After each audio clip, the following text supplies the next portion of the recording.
When my mom was 18, she had a one-night stand with a dude who then ghosted her. And a couple weeks later, she's like, oops, my boobs are sore. She finds out she's pregnant. By the way, protection was used.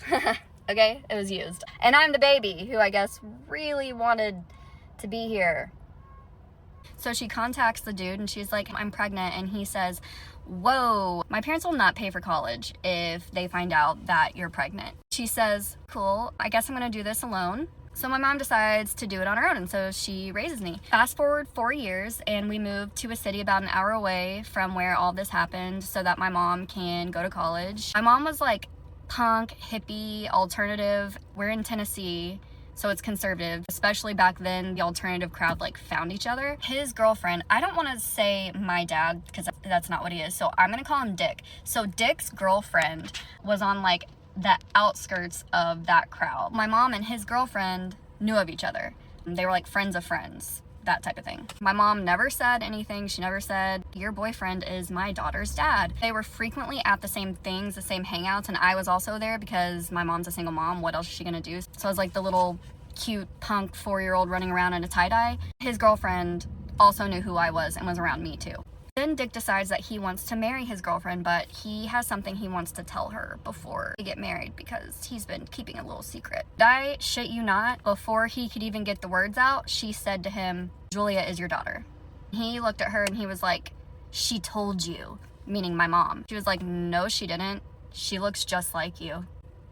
Can you imagine dating someone and you keep seeing this little cute ass kid running around and you're just like, why does that look exactly like my boyfriend? That is wild. Anyway, he was never in my life. He never wanted to be in my life. He never will. But one time when I was 17, my mom told me that he wanted to meet me. And I was really scared, but obviously 17-year-old girl wants her dad to want her. So we decide to meet up and get coffee. And we had been texting a little leading up to that. And I was just, of course, very nervous, but like hopeful and excited. So we're talking and I'm like paying attention to all the ways that like I look like him, and I was like, oh my god, we hold our cup the same way. I thought it went really well and I was very excited, and I was like, holy shit, do I have a dad now? He never texted me again.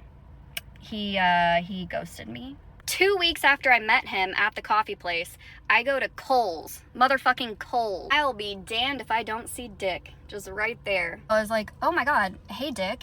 You wanna know what he does? I bet you'll never guess. He looks at me and he acts like he has no idea who I am. He pulls this little number.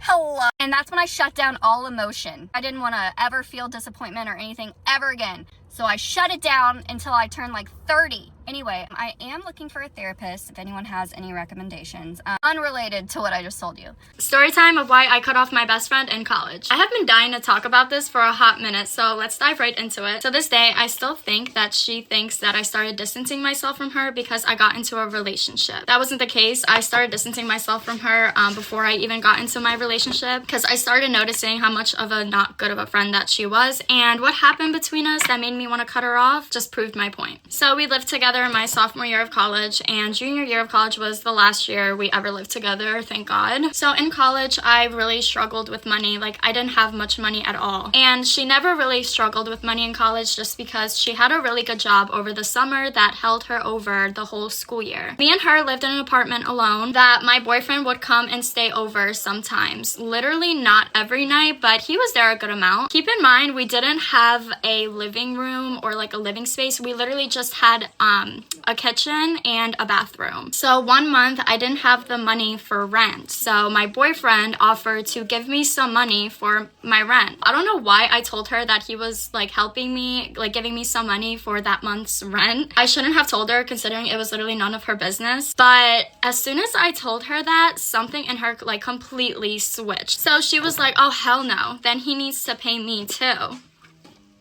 Keep in mind, we were friends with my boyfriend before me and him started dating. He would drive us everywhere. Before we were dating, when we were dating, like anywhere we wanted to go, he would drive us. He wouldn't ask for gas money. He wouldn't ask for anything. He's honestly like the sweetest soul ever. I'm gonna feature him in some of my videos. My boyfriend was in a frat, and whenever like she had guy friends, which was all the time, and like we didn't know them, he would bring them in for free. On top of that, he would like drive us home from parties, and he would literally cook for us, not just me. As nice as he was to me, he was that way towards my friends. He would do the dishes, not just my dishes, just the dishes that were in the sink from the both of us, including her guests. And on top of that, he would stay in my room. We didn't even have a living room. I would kind of understand it if like we were constantly in the living room, and like I would get that completely because I would be annoyed. No, he was in my room, and on top of that, he had a job, so he wasn't over all the time. And on top of that, we would stay at his frat some nights and his house. It's not like he was living at my place. He literally had like a few shirts and like a hoodie at my place. But no, my best friend wanted $10 from him a month. $10. It wasn't even about the money. She had the money. That wasn't the problem. And if it was a problem, she would have brought it up in a nice way, like when the situation didn't come about. It literally was not about the money. She just wanted to be a huge, jealous cunt. So I was like, girl, I don't know if you've noticed, but like, I know he does everything for us, but he is my boyfriend. He's not obligated to do that for you. And at first I was nice about it. I was like, listen, like, you know my situation. Like, I don't have money right now. But anyway, she started becoming like insanely crazy about it. She was like, no, he's gonna pay me. Let me know how this girl literally told me, yeah, he uses the kitchen cabinets, so he needs to pay me money for electric. I was like, girl, first of all, he doesn't have anything in our cabinets. And second of all, what does that have to do with the electric bill? I was like, there's just no way I'm having this conversation with another person that's in college. So like I started getting pissed off. I'm like, yeah, no, he's not gonna give you anything. Like the most selfish person. One time she made me Venmo her $2.40 for a few bites of her sandwich. I get it, we're in college and it's money, but like $2 from your best friend. My dad had a restaurant, so he gave us a full thing of restaurant mozzarella sticks. She ate it all with her friends. There was one left. But no, I gotta give you like $10. Girl, what? This was all because of jealousy. Like, literally one time, my boyfriend came over my apartment and brought me flowers. And she was like, aw. When she did that, that's when I knew. I was like, oh, girl. Yeah, and you gotta go. Also, her and my other best friend at the time both told my boyfriend before, like, right before we started dating, that I was gonna cheat on him. Red flag right there. I don't know why I, like, just let that slide, but I have strict Albanian parents, so they didn't know that I was dating my boyfriend at the time because I've never really introduced anyone to my family. I wanted to wait for the perfect time to introduce him to my family. And this girl tells me, if you don't get Jake to give me $10, I'm gonna contact your family and tell them that you're dating him and he's staying here.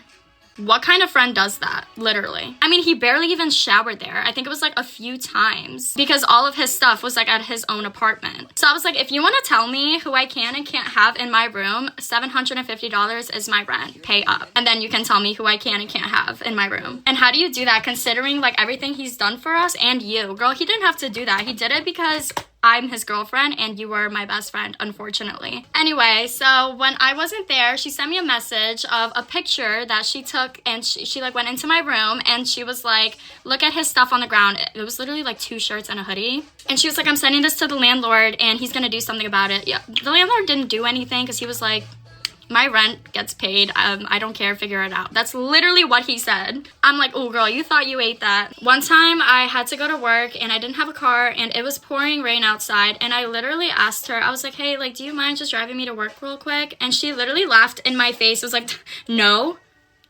We had a lease for an apartment for our senior year, and I was like, yeah, hell no. Like, no. Like, this girl is batshit crazy. I'm not living with her. Like, she was the definition of a cunt. I got out of that lease real quick. I was like, yeah, have fun with whoever you're living with. It ain't gonna be me. You guys, the amount of secondhand embarrassment I endured during all of this was insane. She was also weirdly obsessed with me because senior year came and this random girl came up to me. She was like, hey, blah, blah. I was like, oh yeah, Maggie. She was like, you're Maggie? I was like, yeah, what's up? And she was like, oh my God, like, I've heard about you. And I was like, let's hear it. She was like, yeah, I was just hanging out with that girl, my ex-best friend. And she said you were like this crazy bitch. And I was like, did she? And she was like, yeah, she was just saying how like crazy you are and blah blah blah. And I'm like, why is this girl talking about me to random people? Like, it's giving obsessed. Anyway, be careful who you're friends with. Not everyone has your best interests in mind, no matter how much fun they are to party with. And don't let anyone walk all over you. Bye, love ya.